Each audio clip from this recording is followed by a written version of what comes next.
James Thompson, a 1962 graduate of our College of Engineering. He is the founder and the chairman of Crown Worldwide Group, which is recognized as the world's largest privately held group of international moving companies. Mr. Thompson is a native of the Bay Area, but settled in Japan after receiving a bachelor's degree in aeronautical engineering. He recognized the need for a reputable international moving service and established a small company in Yokohama. Today, Hong Kong-based Crown Worldwide, 4,000 employees, operate over 250 locations in 55 countries, serving governments, corporations, diplomats, and private customers.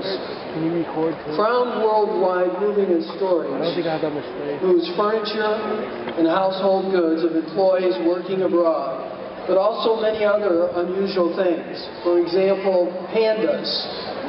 Yes, I said pandas. Giant turbine engines, delicate works of art, including the Mona Lisa, and a particular specialty wine. The company also stores data with a huge service center where San Jose State students have done internships in Kuala Lumpur. Mr. Thompson is an ardent supporter of his alma mater. He is a member of the San Jose State University College of Business Global Leadership Council, founded the San Jose State University Thompson Global Internship Program, which offers students opportunities to live abroad while completing a project for Crown Worldwide. He has received numerous commendations, including the Gold Bahina Star, awarded for distinguished service in 2003 by the Hong Kong government. Ladies and gentlemen, it is my great pleasure to introduce to you our keynote speaker, James Thompson.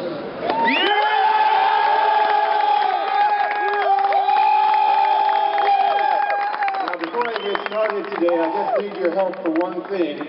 You know, President Casing has retired from the university, but he came back to work here this whole year, and it was a very troublesome year, and he did a fantastic job of steering this ship through a difficult year. And I think you should all get on your feet and say thank you to this president, because you're going to say goodbye to him. So all of you give him a great big round of applause.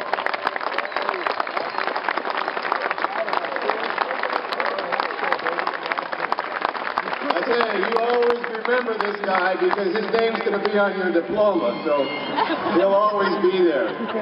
Thank you. You know, I was told, I asked how long I could speak, and they said, well, with these guys, when you see them doing the Mexican wave, you're done. So give me a break here. Let me get through a little bit of it at least. And I also want to say that you guys have done an amazing thing for your parents. By finally getting out of school, you made them believe in miracles.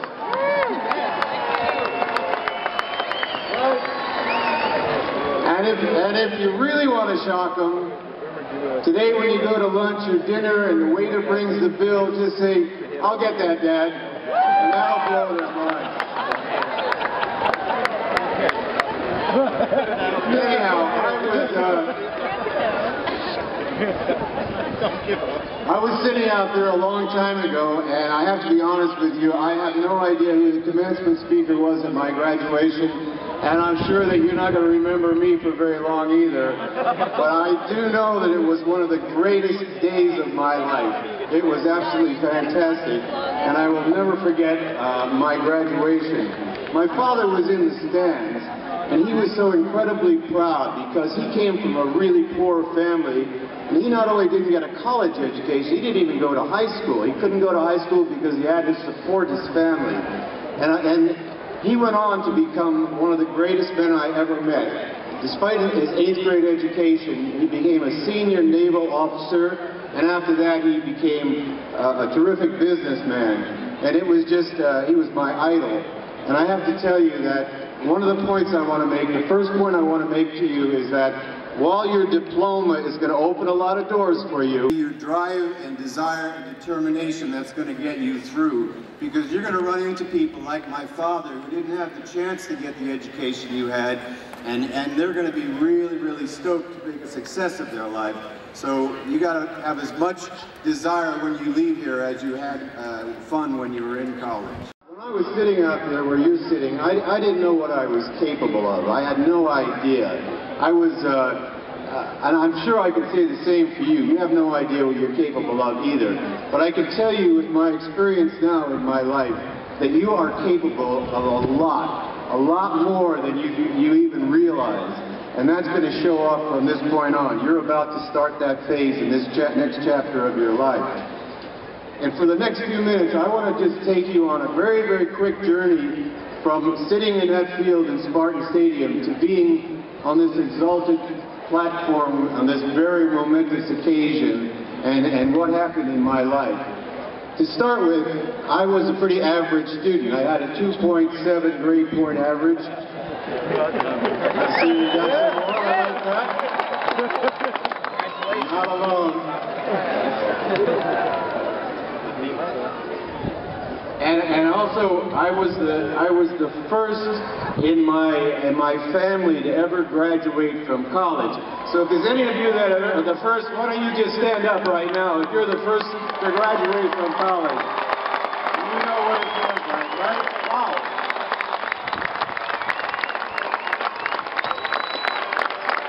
That is a very special feeling, and I tell you, my father and I were really, really proud of that. So the other thing that was interesting about my college career was I was in the engineering division. Wait. And I studied aeronautical operations, but I never used it for a day in my life.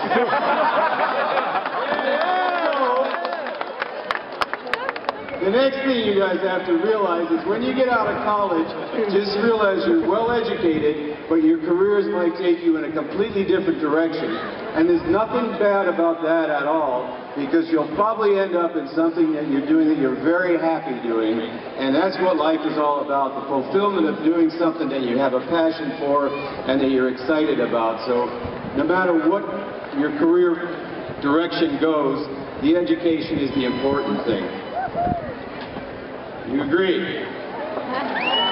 Anyhow, during my college years, I did have what I call a defining moment.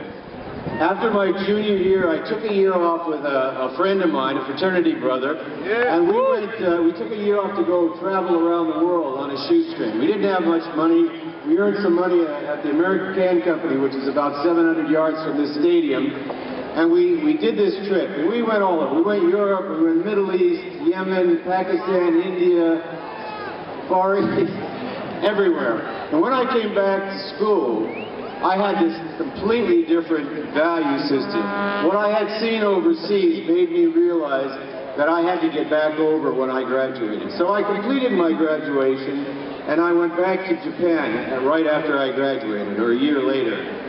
And one of the things I want to stress to you, point number 3, you might say, is that it is really important for you to get out and see this world. The U.S. is great, but I tell you, there's a big world out there, and it really does open your eyes to what life is like. You might realize how lucky you are. So anyhow, I took a job in Japan, and it was a very low-paying job. I didn't care. I was happy. And then a year later, I lost the job. Didn't do anything wrong, I just lost the job. And so I did something which I would call another defining moment. Crazy as it sounds, I was 25 years old. My total wealth was about $1,000. 24 years old, $1,000, didn't speak the language, foreign country. So what do? I decided to start a little business of my own. No rational explanation. The entrepreneurship guys could never work this one out, but I did it. And against all odds, the thing began to work. First year we were alive, second year it was getting better, and I think this is where that element of determination I mentioned really kicked in for me. I shouldn't have been successful, but I was so determined and I was so afraid of failing that I did everything that I had to do to make it a success. And as President Casey just said, it has been a quite successful business over my lifetime. So I really do encourage you as, again, maybe a fourth point I would say to you is that you can find the American dream of success all over the globe today. There's a lot of opportunities out there. China and India have 35% of the world's population, and they're both booming. So broaden your horizons and look out overseas for opportunities. They need people like you. They need well-educated people like you to do a lot of the jobs. And you will find that you have, and it's a fascinating place to be as well. As you can see, I'm an entrepreneur. My business continued to grow from Japan to Hong Kong, all over Asia, and now we're in 55 different countries.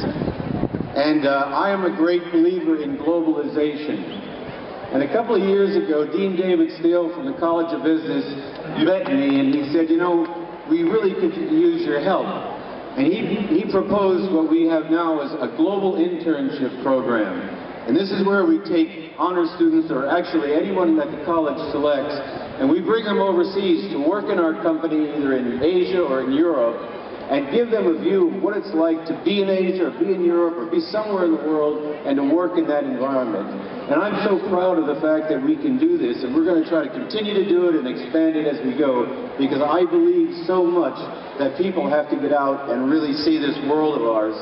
So, you know, I hope so. Well, you guys are graduating, but I hope a lot of the students in this university become more globally aware as we go forward.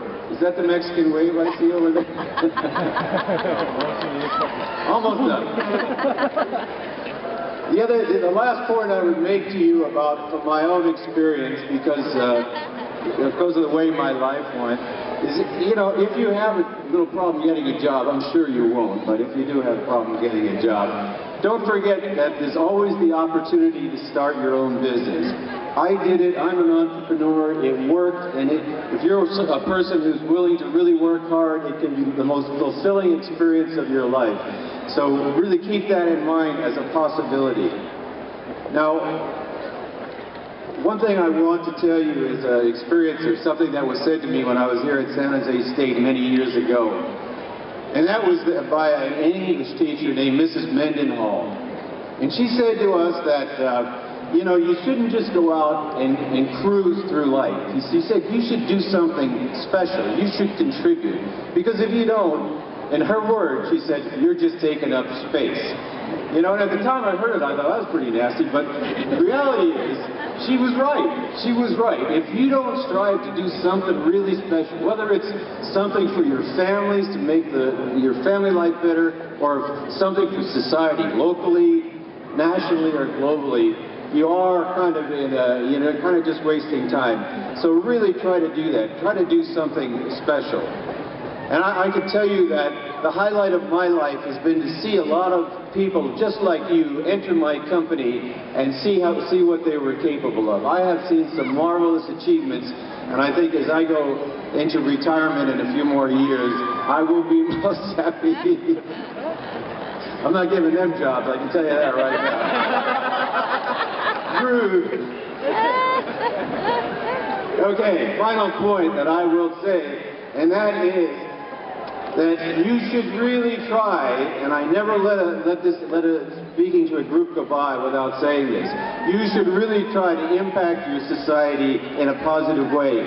My wife and I have been building schools in Cambodia for a lot of little kids that wouldn't get an education, some with the HIV virus, and I'm hoping that someday those kids will be sitting out there as San Jose State graduates, and we're going to keep pursuing that.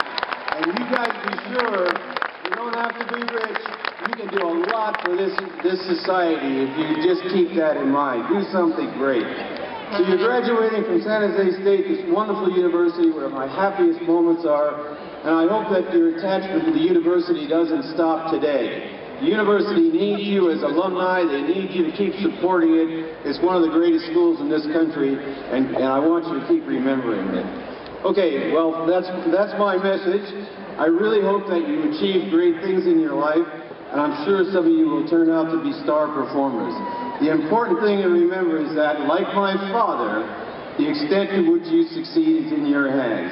So just remember, you're capable of much more than you think, so keep on reaching. Make your families, make your friends, make these professors, and make this university very proud of the thousands of you that are graduating today.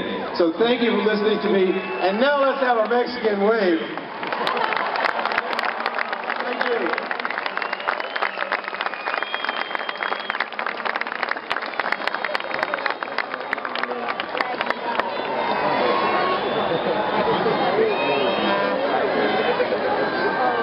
Thank you, Jim, for that wonderful